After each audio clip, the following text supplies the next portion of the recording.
Bismillahirrahmanirrahim. Dan inilah penampakan dari jet pump yang sedang saya kerjakan, pemirsa.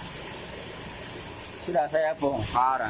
Bongkarnya cukup susah karena baut dratnya sudah berkarat, dan inilah yang dinamakan impeller ya. Impeller untuk jet pump seperti ini, untuk pompa air biasanya dari tembaga. Kalau ini dari bahan plastik. Ini yang baru, impeller baru khusus untuk jet pump. Jadi sistem kerjanya menarik air ya, karena ini berputar cepat, maka terjadi kekosongan udara di dalam ruang hampa, sehingga menarik air karena akibat dari tekanan udara yang didesain sedemikian rupa sehingga dapat mengakibatkan udara tertarik, udara di dalam ruang impeller tertarik, sehingga air pun tertarik.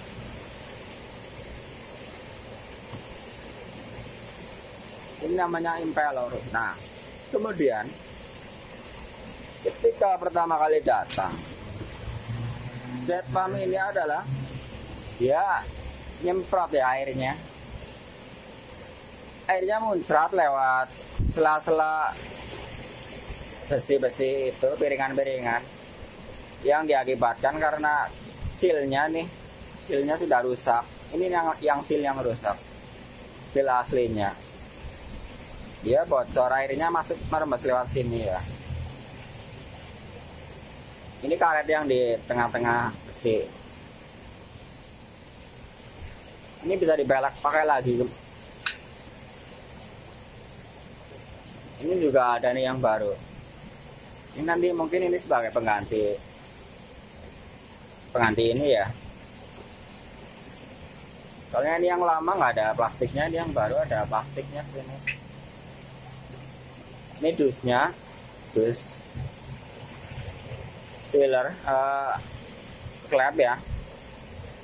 Dan bapaknya lagi bubut ujung dratnya, karena tadi saya gitu pakai palu jeber ya, lagi dibobot. Nanti ujung dari yang sedang dibobot ini kan ini masuk tuh, kemudian di sini baut masuk situ, di situ. Ini yang namanya kipas. Kipas ini diperlukan untuk sebagai pendingin, karena pada saat berputar sudah pasti mengeluarkan panas ya. Setiap yang berputar, gulungan yang berputar pasti mengeluarkan panas.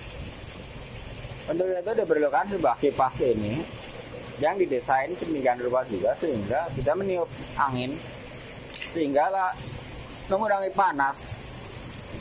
Apabila panas tidak terbuang, panas berlebihan, maka akibatnya kan seperti ini nih, hitam gosong karena saking panasnya, pemirsa.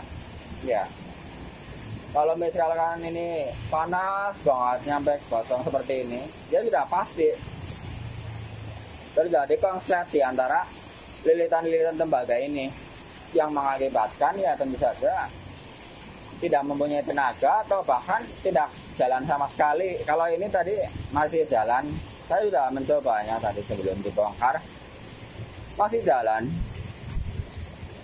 Ya alangkah baiknya sih kalau hitam-hitam seperti ini digulung ulang, atau kalau tidak ya ditumpahin cairan sirlak ya, yang untuk sirlak kayu itu dikocorin di sini supaya terjadi konduktansi antara tembaga satu sama yang lainnya, tidak konslet ya. Itu fungsi cairan sirlak.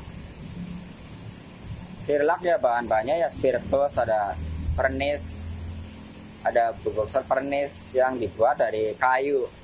ya, di toko bangunan menyediakan. Ya kalau misalkan ini mau digulung ulang sih memang jelas membutuhkan biaya yang lebih, ekstra 200 lebih, jelas 300-an mungkin untuk menggulung, karena biasanya kalau tukang gulung ya memakai tembaga asli. Tembaga kan sekarang lagi mahal ya harganya.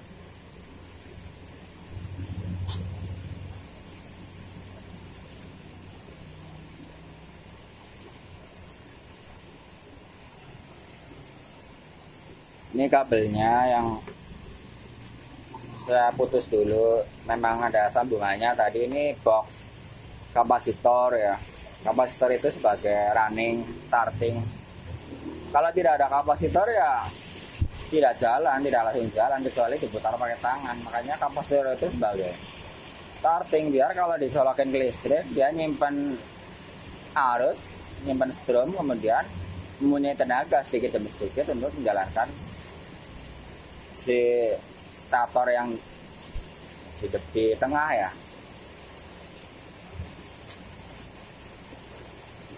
Bukan stator tapi rotor. Kalau stator kan yang tetap rotor yang berputar, yang di tengah besinya itu rotor namanya.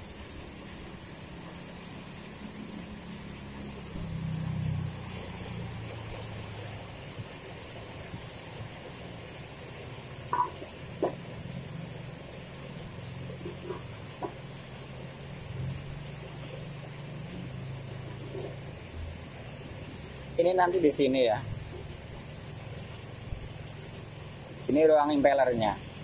Sama ini nanti kerap sih di sini ruang impellernya, ruang penarik airnya.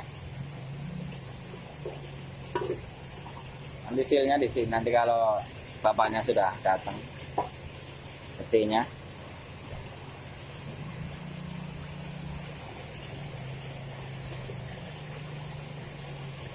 Nah, jet pump ini mempunyai dua pipa hisap ya, yang sistem kerjanya dia tarik dorong gitu, jadi kedalaman 25 meter seumur pun ya masih sanggup kencang semburannya karena pakai sistem hisap dorong gitu. Ini pipa keluar airnya.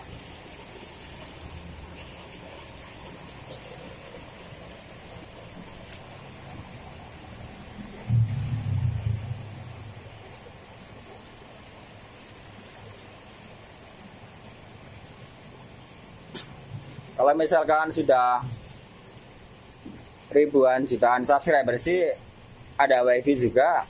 Niatnya mau live streaming ya, ini kan belum. Jadi untuk sementara ya pakai mode biasa, unggah biasa, belum live streaming. Oke.